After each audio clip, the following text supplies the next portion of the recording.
Peace and blessings, my brothers and my sisters. How are you? Been a long time. Today I want to talk about it's more directed at young people, men or women. Because when we're young, we seek. Yeah, right. It's at a stage where we're not really building anything. We're not really maintaining anything. We don't really have anything, right? So we're actually seeking out stuff without the opportunities. A fundamental thing is our purpose. We're seeking our purpose, or we're seeking knowledge.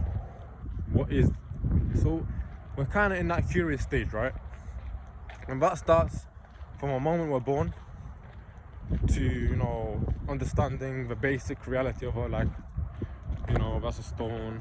Learning language up until well, to be honest, there's one curiosity that never goes away, and that is like your meaning of your life, right? That is a lifelong journey that you have to tread on, and that's like ultimate. And that's because why? Because that is really the ultimate truth, and the ultimate truth is one, and it can also be called God, right? So none of us can really become God, so we're always on that chase of the ultimate truth. But why is there so much confusion for us? Why is it so hard to find this ultimate truth, to go to this ultimate truth? Well, it's a number of reasons. It's mainly because within the state of our world, even simple stuff, right? Forget about what we're taught and everything. We have phones, we have so much distraction. Whereas, people in the past, they didn't have that much distraction, right? They just did what they needed to do to survive, right?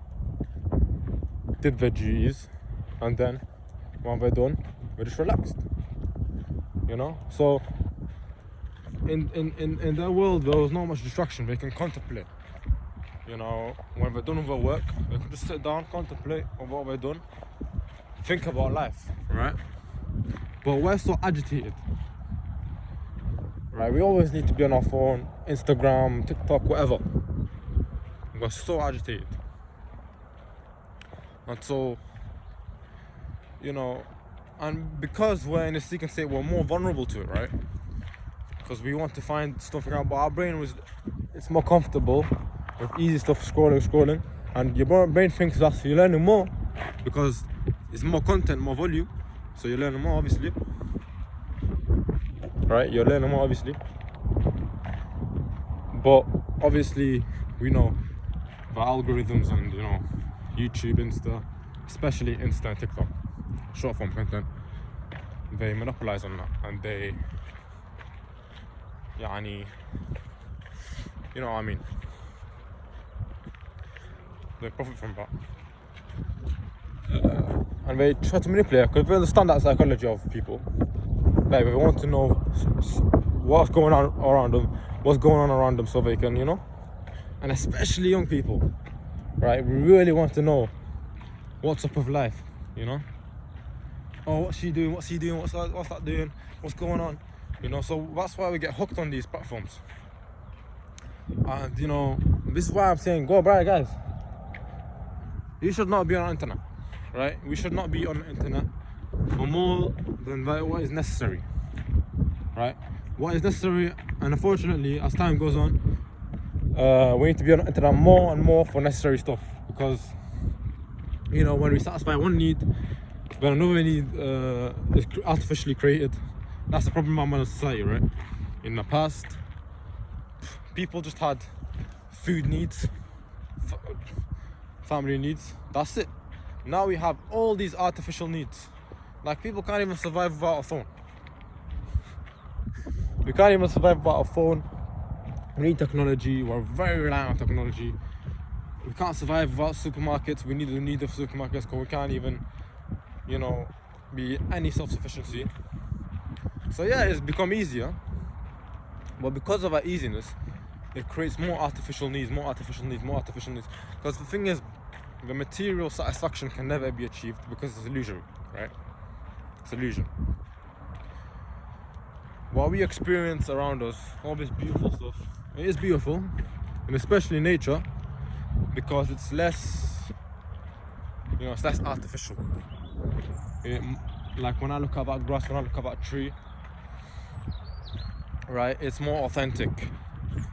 It symbolizes the reality above more clearly. But as you get more artificial, it blurs it even more. But even the tree is artificial. It's not artificial. I know this is getting a bit complicated, but it's not artificial. Like, when I say artificial, I mean it's not real in a universal sense. Right? The only thing that's real, and this is a really Sufi concept, it's a really mystical concept, is God.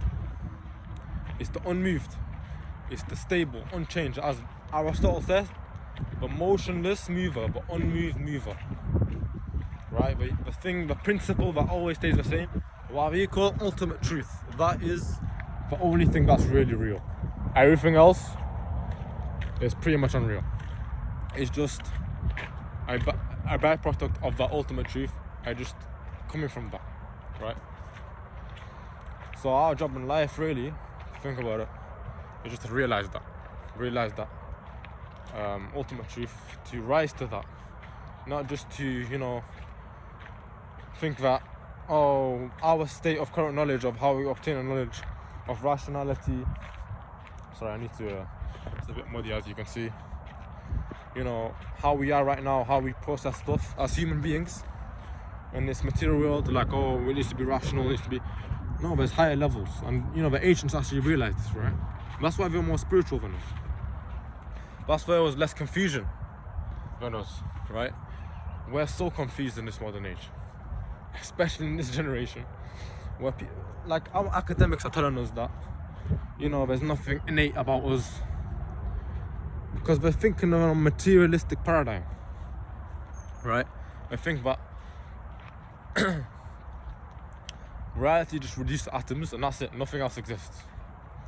So because we're working from that assumption, we're saying, well, we can give hormones to women, testosterone, and they can technically have more testosterone than a man. So what's really the difference between a man and a woman? There is none. A man and a woman is socially constructed, it's not really real. Same with race, same with anything else. Even though you see, like, when you interact with people, there's something, there's something different about man and woman. There's something different about certain peoples. You can realize that it's not really visible. It's not really something you can touch, tangible, but it's there. And that is something spiritual, something deep.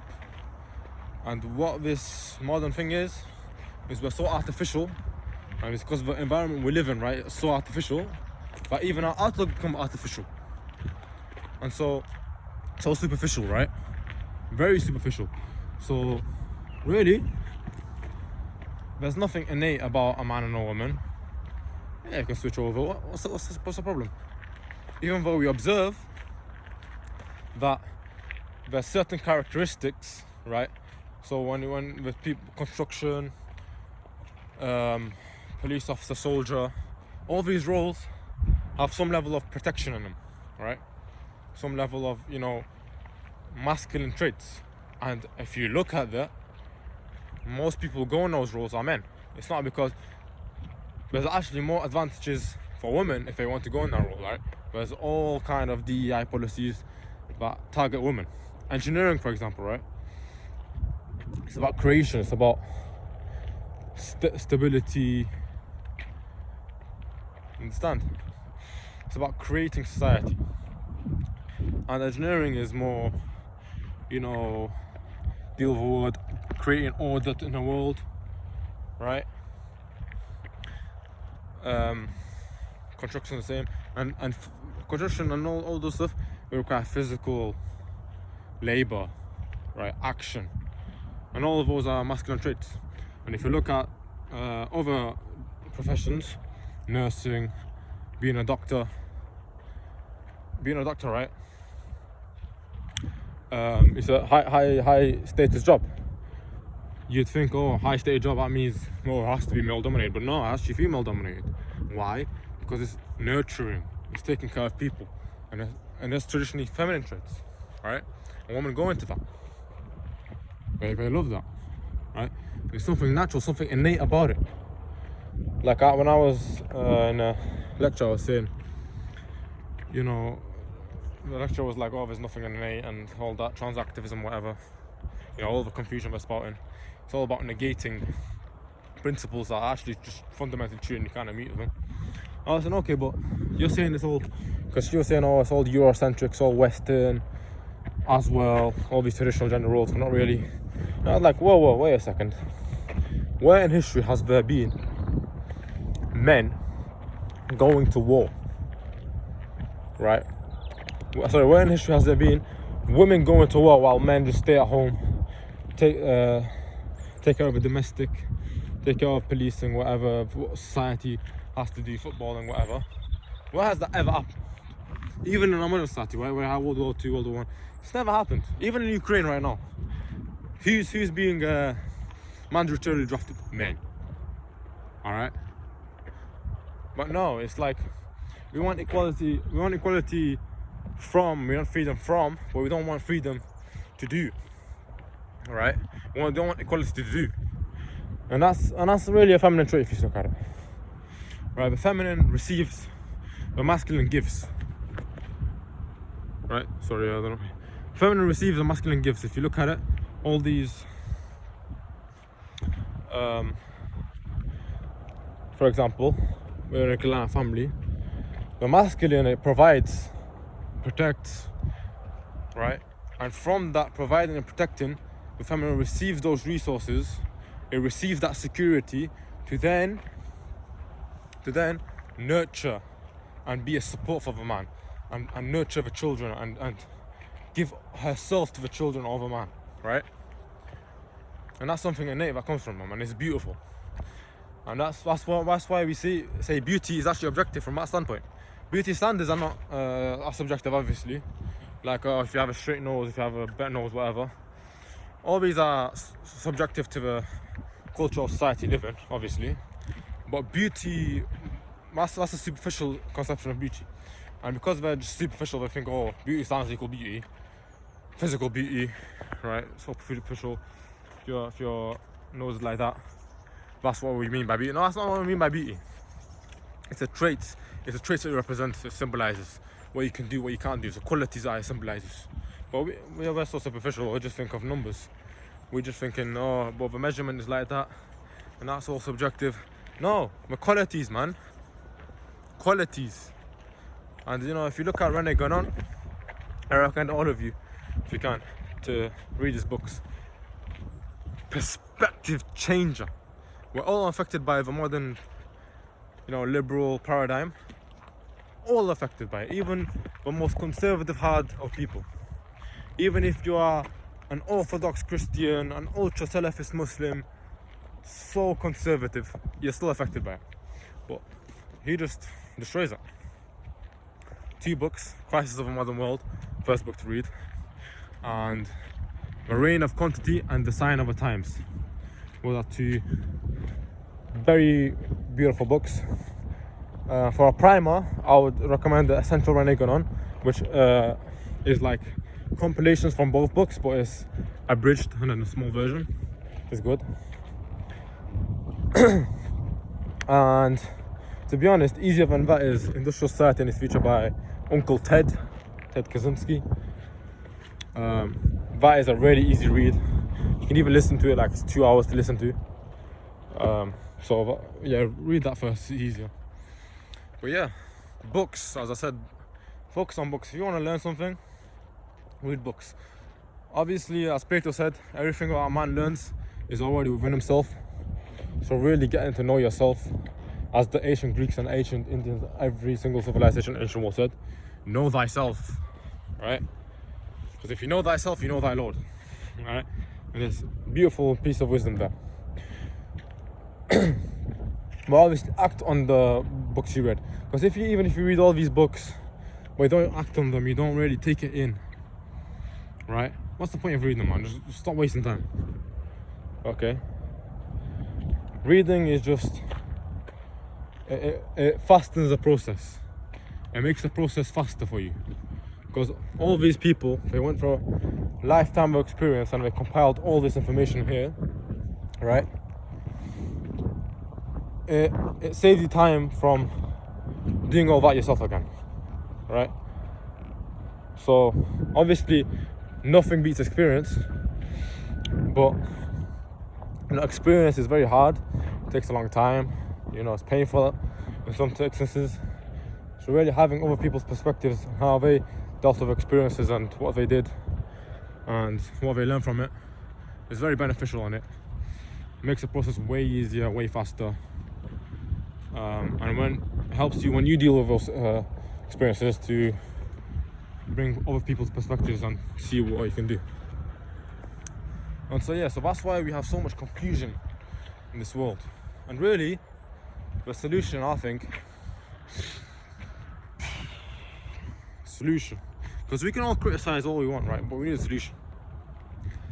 For me, it's been to return to divine revelation, to really walk in nature, connect with nature, get out of artificial environments as much as you can, fix your diet, make sure you eat natural foods, because all these people saying all this healthy food, that's unhealthy food. You can do what? All of that just creates confusion as well. Keep it simple, just eat natural food, whatever food it is, just make sure it's natural, make sure it's organic, make sure it comes from mother soil, because we came from soil and soil we shall return. Alright? And I love the Zoroastrian proverb and what they chant all the time. They say Humata nam, Hukhta nam, Humata nam, Hukhta nam, Habashta nam. Those 3 words. Where it's good or true action, good or true words, good or true. What was the other one? Good or true thought. Those 3. Truth.